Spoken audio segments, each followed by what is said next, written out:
Irmãos, nesta manhã nós vamos falar de um assunto muito importante. Nós vamos falar das ofertas. E nós vamos nos basear aqui em Lucas, no capítulo 21.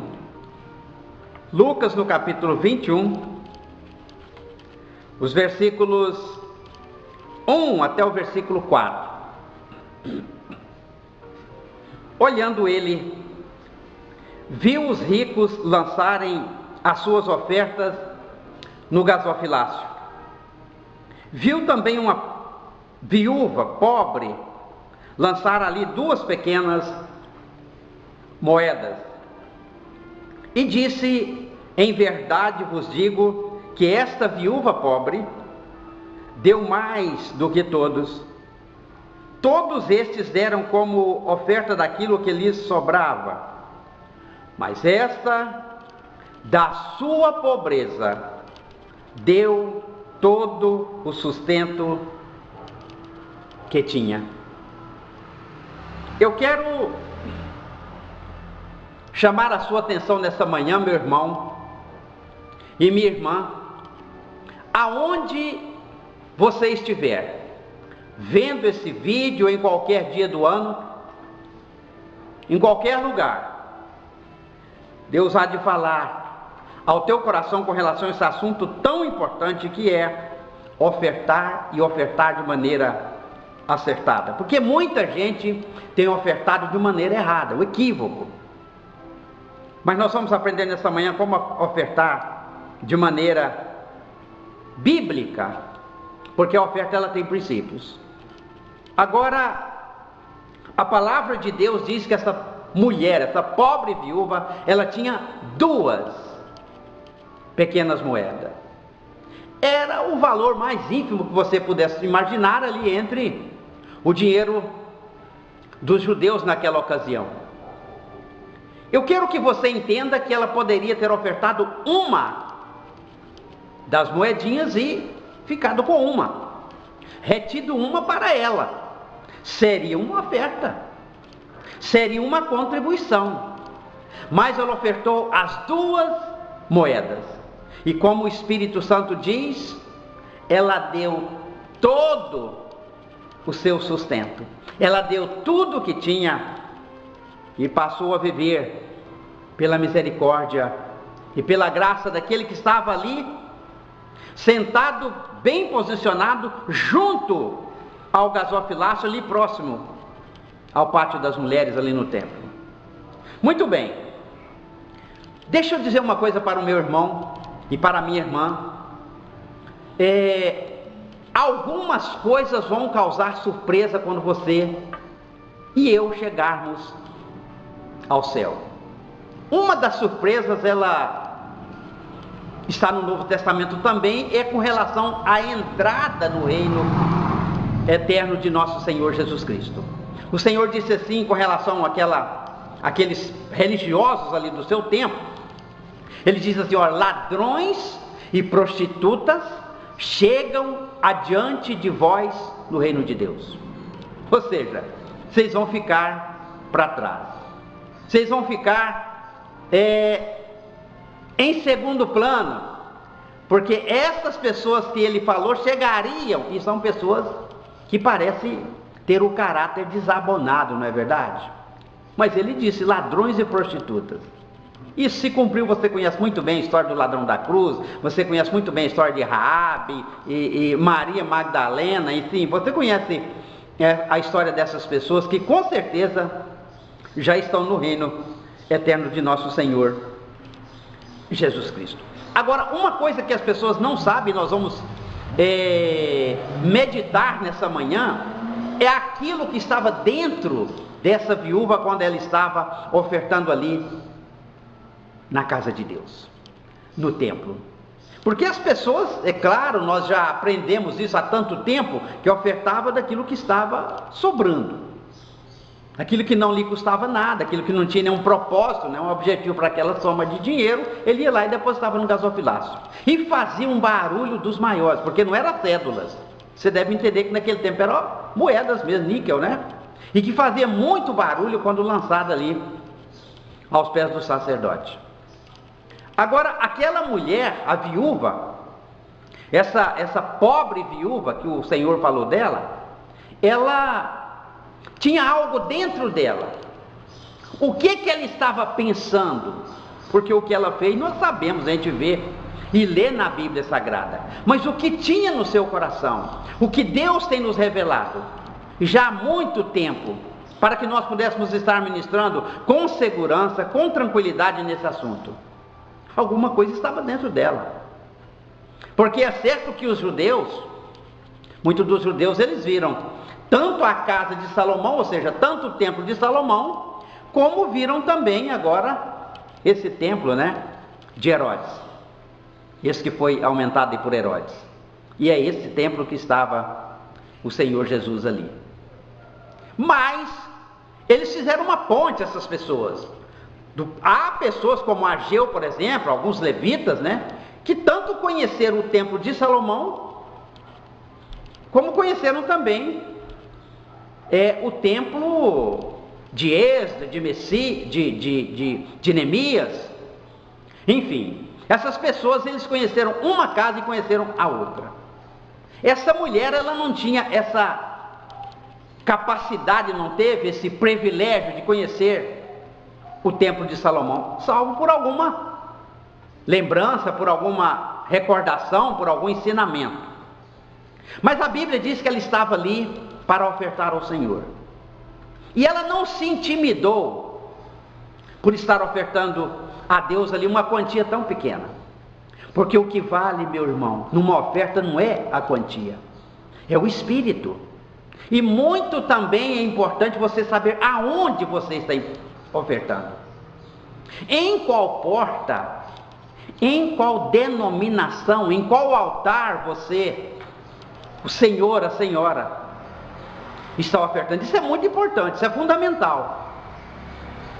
Porque tem certos altares que eu diria para vocês que não vale a pena ofertar, porque vai participar de muitos pecados, de muitos equívocos, de muitas precipitações. Mas ela estava ali na casa de Deus para ofertar, e dentro dela tinha aquele sentimento firme. Ela dizia consigo mesma: eu posso não ter conhecido o templo de Salomão, como alguns, como eu disse, conheceu o de Salomão, conheceu o de Esdras e de Neemias depois. Eu posso não ter conhecido esses templos suntuosos como essa casa de Salomão, mas para mim, esse templo aqui com o altar dilapidado, esse templo precisando de reforma, para mim, ele merece as minhas 2 moedas. E eu quero dar o rótulo dessas 2 moedas: o empenho e o serviço na casa de Deus. Empenho e serviço são as 2 moedas que ela ofertou naquela ocasião. Porque apesar dos estragos ali, e o templo de Deus, ele tipificava a nação, era o estado espiritual da nação, o desleixo, com o desprezo com a casa de Deus, aquele altar precisando de reforma. Mas para aquela pobre viúva, aquela casa, aquele templo, naquelas condições, ainda era a casa de Deus. Aleluia. Para ela, ainda era a casa de Deus e merecia as suas 2 moedas de empenho e serviço. Se imagina, e no futuro ainda, fala de muitas ofertas no futuro, a palavra de Deus conta, que os milagres do Senhor, que as bênçãos de Deus, elas podem ser adquiridas por dinheiro. O título dessa mensagem é: ao som da moeda. Se imaginava. Eu quero dar um exemplo para vocês. Lembra daquele homem leproso? Aquele homem sírio leproso chamado Naamã?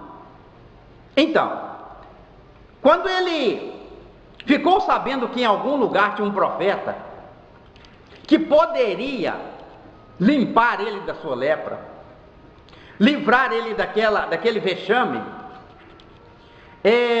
a Bíblia diz que ele procurou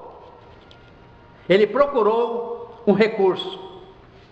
Ele procurou o profeta Eliseu. E diz a palavra de Deus que com uma carta do rei da Síria, com uma carta ele foi à procura de Eliseu. E a palavra de Deus conta algo que talvez você ainda não calculou, que é a questão da quantia de dinheiro que ele levou. Queridos, ele levou nada mais, nada menos do que meia tonelada de ouro e de prata. Porque imagina uma coisa, com uma carta do rei da Síria, ele era o homem forte daquela autoridade. Com esse tanto de dinheiro, quase meia tonelada de ouro e de prata, isso tinha tudo para dar certo, né? Porque meia tonelada de ouro e de prata pode melhorar o humor de qualquer profeta. Vai que você chega lá e ele está mal-humorado naquele dia, não está passando por um dia muito bom. Mas é certo que essa quantia de dinheiro melhora o humor do profeta e melhora o humor de qualquer profeta na face da terra. E você conhece a história e sabe o que aconteceu ali. Porque se imaginava que o dinheiro, que aquele presente, vamos colocar assim, poderia, se não resolver definitivamente o problema, mas com certeza melhoraria muito a questão da bênção, a questão do milagre e, como nós já falamos, a questão do humor do profeta. E nada disso teve valor, não é? Eliseu nem quis saber, não foi só das ofertas, não. Eliseu não quis saber nem de ver aquele homem leproso. Você conhece a história, mandou ele lavar no Jordão para que ficasse purificado. Mas as ofertas direcionadas a uma igreja, a um templo religioso, a um altar, elas precisam observar certos princípios da palavra de Deus. Porque tem ofertas que na verdade foi um ato de desespero. Tem ofertas que é um ato de precipitação, um equívoco. Tem ofertas que é um ato de desleixo com a vontade de Deus, do nosso Pai Celestial, porque oferta do que está sobrando, como no caso desses fariseus e dessas pessoas ricas ali naqueles dias de Jesus. Mas tem um caso na palavra de Deus que me chama muita atenção. Quando Judas Iscariotes, ele tinha vendido o Senhor Jesus por uma certa quantia de moedas, por 30 moedas de prata, disse-se o Espírito Santo. E quando ele viu que as coisas não tinham dado certo como ele imaginava que iria acontecer, porque ele tinha interesses políticos em Jesus, quando ele viu que tudo tinha ido por água abaixo, ele correu lá no templo, conversou com o sacerdote dizia que aquilo era problema dele. Então diz assim o Espírito Santo que ele pegou aquelas moedas e lançou 30 moedas de prata ali aos pés do sacerdote no templo. Você pode imaginar o barulho que fez aquilo? Você pode imaginar o som que fez aquilo? E depois de lançar aquilo ali aos pés do sacerdote, ele saiu e foi se enforcar. A história é conhecida de todos. Agora, E o que ficou por trás disso? E o que fizeram com aquelas moedas? Deliberaram sobre aquele valor e chegaram a uma conclusão que aquilo não poderia ser dado o destino que daria às outras ofertas, porque aquele dinheiro estava manchado de sangue. Veja você, meu irmão e minha irmã, uma coisa: se coloca nos altares dinheiros e moedas com muitos espíritos, e que na verdade são precipitações, são equívocos, são erros e até um pecado, porque aquele dinheiro estava manchado de sangue. E eles disseram: nós não podemos usar isso, o que normalmente nós usaríamos, mas vamos dar um outro destino para essa oferta, vamos colocar assim. Porque na palavra de Deus conta que ele lançou aquilo ali. Foi uma oferta avessa, mas foi uma oferta, foi lançada junto aos pés do sacerdote, porque aquilo ali foi o preço que ele vendeu o seu Salvador. Então a palavra de Deus diz que eles compraram com aquilo ali o campo de um oleiro. Preste atenção nisso. Você não vê muita explicação sobre isso e muita revelação do Senhor sobre esse campo que eles compraram com aquela importância. 30 moedas de prata deram para eles comprar exatamente um campo de um oleiro. E eu estava meditando nesses dias sobre esse profissional, sobre esse artesão, sobre esse... é um artista. O oleiro, você sabe que ele trabalha com barro, não é verdade?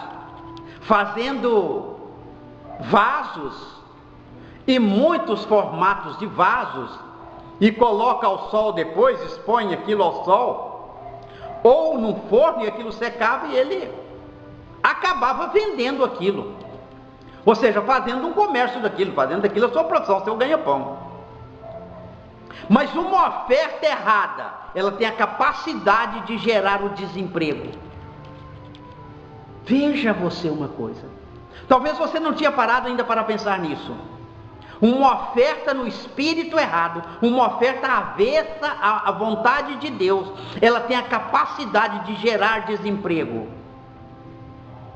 Compraram com aquelas ofertas, com aquelas moedas, o campo de um oleiro, deram aposentadoria para aquele homem, tirou ele da sua profissão, deixou de fazer vasos, e vasos bonitos, vasos preciosos, vasos lindíssimos, vasos que tinham um significado, um formato. Eu fico imaginando, depois de acontecer tudo isso, ainda compraram e destinaram aquele campo a um cemitério. Veja que falando de morte, veja no que uma oferta fora do espírito, avessa à vontade de Deus, vai gera desemprego, tira o artesão das suas funções, deixa de gerar vasos, coisas bonitas que adornavam as casas e também tinha muito a ver com o serviço de muitas pessoas, e colocavam água, alguma coisa assim, e ainda compraram um cemitério, fizeram daquilo ali um cemitério. E o que é pior ainda, não para pessoas naturais, não para os naturais, mas para os estrangeiros. Veja você o que dá uma oferta quando ela é direcionada errada, no altar errado, para a pessoa errada. Veja no desfecho de tudo isso, porque talvez você nunca tivesse pensado sobre isso. Mas o mais importante é nós imaginarmos sobre a viúva, o dinheiro da viúva, porque na verdade ela depositou ali tudo quanto ela tinha. Isso é uma coisa maravilhosa, porque na verdade, meu irmão e minha irmã, é o Espírito. Ela não imaginava que entraria para a história divina com esse gesto de amor. Ela não poderia imaginar isso. Que entraria para a história, que seria uma personagem recordada nos evangelhos, depois de ter praticado um tamanho gesto de amor como esse. A obra de Deus para restaurar o altar do Senhor, que precisava ser restaurado, depois de ter sido restaurado o interior de cada judeu naqueles dias. Ela não imaginava isso. Ruth não imaginava que, dando tudo a Deus, deu tudo o que tinha a Deus, ela não poderia imaginar que faria parte da família do Senhor Jesus Cristo. Davi dizia: eu não vou oferecer ao Senhor algo que não me custe nada. Sempre essas pessoas davam tudo o que tinha. Era um sacrifício. E nós costumamos a pregar, não é sacrifício, é sacrifício, porque custou alguma coisa, porque se não tiver esse espírito, não serve para o Senhor. As ofertas, depois de nós termos falado sobre essa surpresa das pessoas que vão estar lá no céu, na presença do Senhor, na glória, o que vai causar admiração ali são as ofertas. Gente que está contribuindo, chega no altar, e eu vi casos de pessoas que chegam no altar e colocam num cheque milhares de reais. Você está contribuindo para enriquecer alguém, mas isso não tem nenhum valor para Deus. Agora, aquela pessoa que coloca tudo que tem, e nós já falamos, mas é encantador lembrar que essa viúva tinha dois óbolos, né? Era uma antiga moeda grega, e ela colocou um, mas poderia ter ficado com um, e as coisas estariam de bom tamanho, não é verdade? Porque ela não prometeu, como alguns prometeu, colocar X e colocou faltando parte. Ela não fez essa promessa. Ela chegou lá com 2 moedas, ela poderia ter ofertado uma e ficado com uma para ela, e eu creio que não teria problema nenhum, mas ela deu tudo o que tinha. E o Senhor Jesus estava observando ali junto ao gasofilácio, e chamou os discípulos e disse: olha o que fez esta pobre viúva. Do seu sustento, do seu celeiro, da sua despensa, ela deu tudo o que tinha, porque certamente o Senhor vai cuidar de quem ofertar com esse espírito bíblico, neotestamentário, com esse espírito que me encanta. Você quer ofertar na Maná? Você pode nos achar, você pode nos encontrar aí no Facebook, né? Silas José Lima. Os vídeos estão aí no YouTube, o canal livre é canal Maná Celeste, você vai vendo os vídeos aí, e lá tem sim telefones, né? E as contas bancárias, para que você possa fazer sua oferta no altar certo, da maneira correta, da maneira acertada, e da maneira que você entre para a história, não como alguns entraram, né? No sentido por demais negativo, mas você entre para a história no sentido positivo. Seja lembrada do Senhor no tocante às suas ofertas, e quando você chegar na glória, lá estará o seu galardão. Você vai receber o seu galardão das mãos do fiel Salvador. Você pode também, querido, sintonizar a Rádio Dorcas Web. É só entrar no site da igreja, www.ministerip.com.br. Você vai sair lá, encontrar o endereço da Rádio Dorcas Web e ter uma programação abençoadora, com o musical, os hinos de louvor ao nosso Deus, as ofertas, né? O sacrifício de louvor, os testemunhos, a pregação e as orações, que muito vão ajudar a sua vida e a vida de toda a sua família. Sintonize aí, busque aí, Rádio Dorcas Web, emissora online, é um órgão oficial da Igreja Pentecostal Maná Celeste. Deus abençoe a todos, fiquem com Deus e até a próxima.